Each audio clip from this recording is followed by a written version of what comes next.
A very good morning to you. It is Thursday the 25th and this is your news today. Coming up, millions evacuated and flights cancelled as a super typhoon slams Hong Kong. Plus, Jimmy Kimmel's comeback. See the comedian's emotional return to late night television. And Robert Irwin gets hearts racing again with a tango on America's Dancing with the Stars.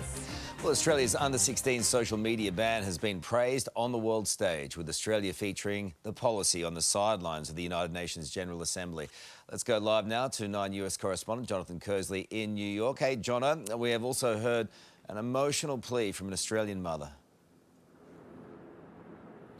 Oh, it's heartbreaking. Sydney mother Emma Mason, who lost her 15-year-old daughter Tilly to suicide after she was bullied on social media, gave a heartfelt speech on the sidelines of the United Nations here in New York earlier today. It was powerful and it moved world leader Ursula von der Leyen from the European Union Commission, so much so that they embraced afterwards inside the very venue. And Anthony Albanese had been looking for backing from world leaders and he got it today.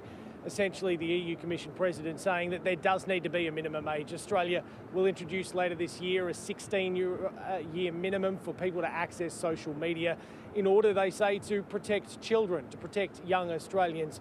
This is some of what Emma had to say outside that event earlier today.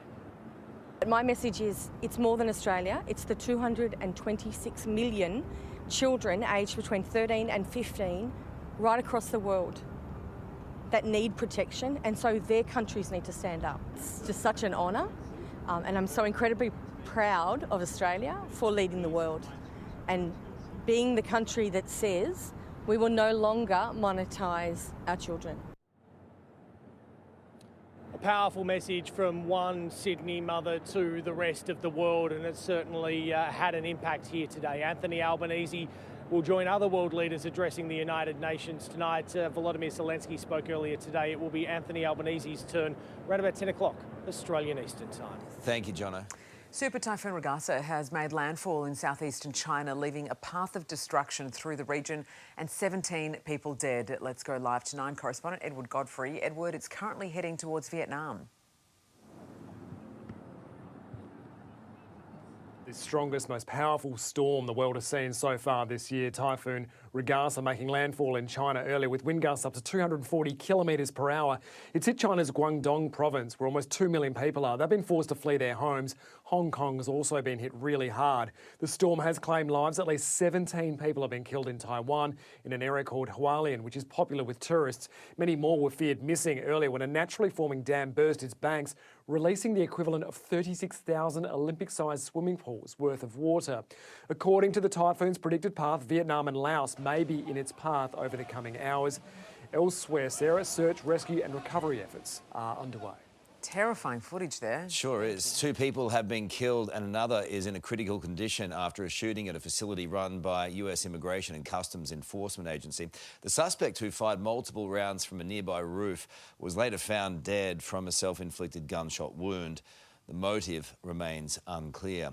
A statue of Donald Trump and Jeffrey Epstein has now been removed only one day after it appeared. Placed in Washington's National Mall on Tuesday morning, the bronze statue showed the president and convicted sex offender holding hands. A spokesperson for the Department of Interior said it was removed because it was not compliant with the permit issued. Jimmy Kimmel has returned to air after his suspension, choking back tears, saying he wasn't trying to joke about the killing of Charlie Kirk. More than 12 million viewers poured on to watch his return monologue, far beyond his usual 1.8 million nightly TV viewers.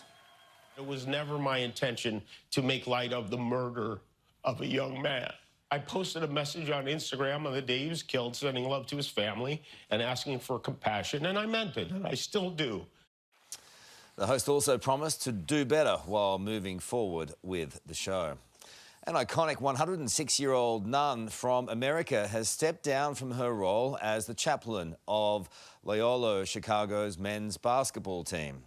Sister Jean has been a campus minister since 1991 and is retiring due to health concerns. Oh, what a beautiful lady. Well, one of Australia's biggest banks has allegedly been caught up in one of the country's biggest frauds. Let's go live to today's Sydney reporter Jack Hahn. Jack, how did this all unfold? Yeah, hey Sarah, look, according to authorities, Chinese-born Michael Lee was running a syndicate from the $18 million Crown penthouse here in Sydney.